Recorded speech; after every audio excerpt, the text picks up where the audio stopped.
नकल किया, मैंने तो नकल किया, ये तो क्रिश्चियन कहते हैं। और उसने जो बाइबल का हवाला दिया तो ये वो बाइबल है, ये इंजील मुकद्दस है। उसने इंग्लिश के अल्फाज पढ़े और मैंने कहा इंग्लिश का तर्जमा अगर मैं करूं तो कोई कह सकता है आपने तर्जमा ठीक नहीं किया, ये तर्जमा भी उन्हीं का है, ये बाइबल है। क्या बाइबल में वो लफ्ज है?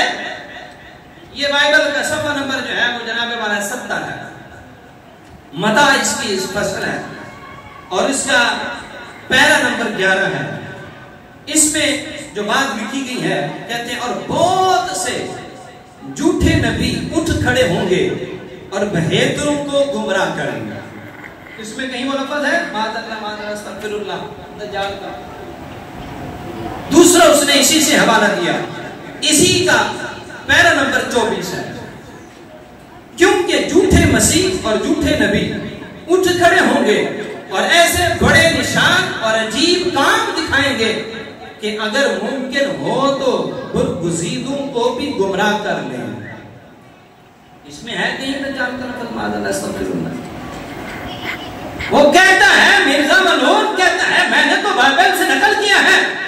मैंने कहा बाइबल में दिखाओ कहां है, और उसने ये नकल भी नहीं किया।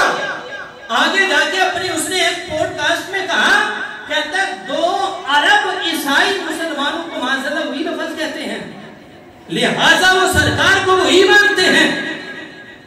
2 अरब का उसने दावा किया।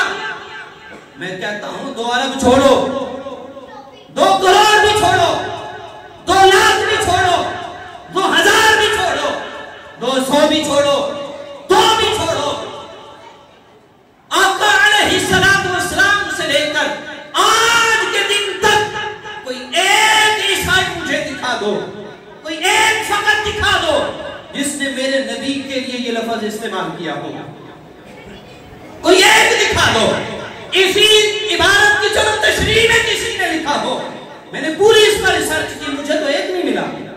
और बाकायदा ईसाई पादरियों का बयान है कि हमने तो कभी ये लफ्ज इस्तेमाल नहीं किया, हमारे ऊपर इल्जाम मत लगाओ, हमारे ऊपर तोहमत मत लगाओ। और उसने खुद से ये गढ़कर आगे बयान किया और इल्जाम लगा रहा है ईसाइयों पर। ईसाइयों में से एक भी ऐसा ईसाई नहीं जो आज तक किसी ने ये लफ्ज बोला हो।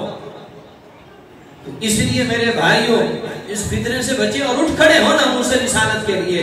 इस ज़िमन के अंदर जितने उलमाए किराम ने फतवा जात दिए, और बिलखुसूस इमाम जलाली सिद्दशर को जिन्होंने सबसे पहले फतवा दिया, फिर उसकी गिरफ्तारी हुई और FIR हुई, और फिर अब तफसीली फतवा आया, फिर उसके बाद इस्लामी नजरियाती कौंसिल का भी परसों आया जो है वो तफसीली फतवा इस्लामी नजरियाती कौंसिल का। इन सब को हम खिराज तहसीन पेश करते हैं और बहैसियत मुफ्ती में सारे फतवा की तारीफ करता हूँ, सारे बिल्कुल बरहक हैं।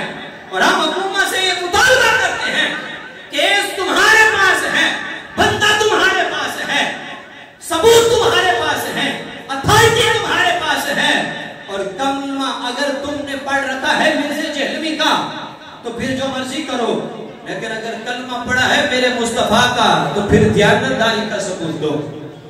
और ये इस्लामी नजरियाती कौंसिल ने खुद लिखा, कहा कि इदारे जानिबदारी का मुजाहिरा कर रहे हैं, एक तरफ मिर्जे को सपोर्ट कर रहे हैं। तो हम इदारों से भी कहना चाहते हैं कि तुम भी जरा इस्लाम का नाम लेते हो तो जरा होश के नाखून लो। कलमा मुस्तफा का पढ़ा है तो वफादारी भी मुस्तफा से करो। फिर कहीं ऐसा ना हो कि कोई मुमताज कादरी पैदा हो, फिर गाजी इल्मुद्दीन शहीद पैदा हो, और फिर तुम कहो कि मामला अदालत हो गया, अब हम अदालत में आए हुए हैं, तो लिहाजा अपना किरदार अदा करो।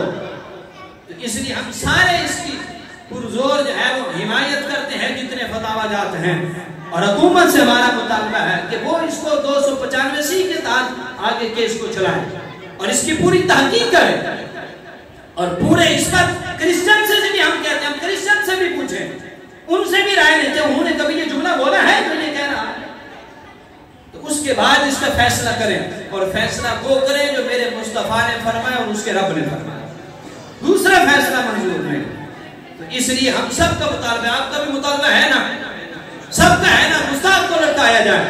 और आखिरी बात और बात खत्म कर रहा हूं, वो कोट मिठान का नाम नहीं हाथ से ज्यादा जिसने असहाबे रसूल के बारे में बेअदबी की है, हम उसे कहना चाहते हैं कि क्या हजरत अमीर हमजा रज़ियल्लाहु ताला अन्हु का हम मुस्तफा को ज्यादा था या तुम्हें ज्यादा है? आका को ज्यादा था या तुम्हें ज्यादा है?